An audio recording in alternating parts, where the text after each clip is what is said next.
Hello বন্ধুরা, তোমরা সবাই কেমন আছো? আশা করছি খুব ভালোই আছো। আমিও খুব ভালো আছি, মানে একটু ভালো নেই কারণ সর্দি হয়েছে। গলার ভয়েস শুনে বুঝতেই পারছো। তো ফাইনালি সকাল হয়ে গেছে। আমি ঘুম থেকে উঠে আগে দেখছিলাম যে বৃষ্টি এখনও পড়ছে কিনা, কারণ রাত্রিতে প্রচণ্ড বৃষ্টি হচ্ছিলো। এই দেখো এখনও মেঘ হয়ে আছে।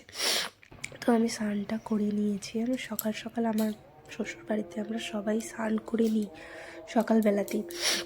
তো স্নান বাসি কাজগুলো সেরে নিয়ে তারপরে স্নান টান করে পুজোতে বসিয়ে দেখো আমার চুলটা এত রাফ হয়ে গেছে, আর তেল মেখেছি বলে এরকম লাগছে। আর বড় চুল তো একটু আঁচড়াতেও কষ্ট হয়, কী করব বুঝতেই পারছো। মানে আমার হাজব্যান্ড সে আমায় এই চুলগুলো কাটতেই দেবে না, কী বলবো। সে যাই হোক, তো তারপরে আমি ময়শ্চারাইজারটা লাগিয়ে নিলাম। দেখো তোমরা কমেন্টে অবশ্যই জানিও তোমরা কোন ময়শ্চারাইজার ইউজ করো। আমি তো ডট অ্যান্ড কের এখন ইউজ করছি।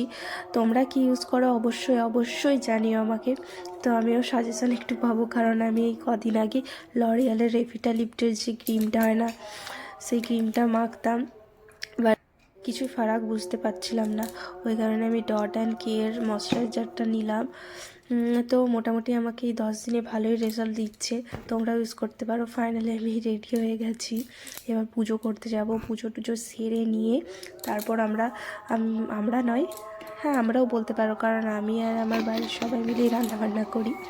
যাই হোক, তারপর আমি রান্না করতে করতে একটা ফোন আসলো, যেটা হচ্ছে পার্সেলের। তো আমি পার্সেলটা ছুটে আনতে চলে গিয়েছিলাম। এসে আমি বলি তোমাদের দিকেও একটু শেয়ার করে দিই আমার কি পার্সেল এসেছে। তো দেখে নাও এই ডট অ্যান্ড কের ময়শ্চারাইজারটাই এসেছে। তো এটা আমি অনেক দিন পর ভিডিওটা ছাড়বো। তারপর আমার রেভিটা লিফটের যে লরিয়ালের ফেস ওয়াশটা রয়েছে সেটাও এসেছে, কারণ আমার শেষ হয়ে গেছে তাই অর্ডার করেছিলাম। তো এই ভিডিওটা কেমন লাগলো কমেন্টে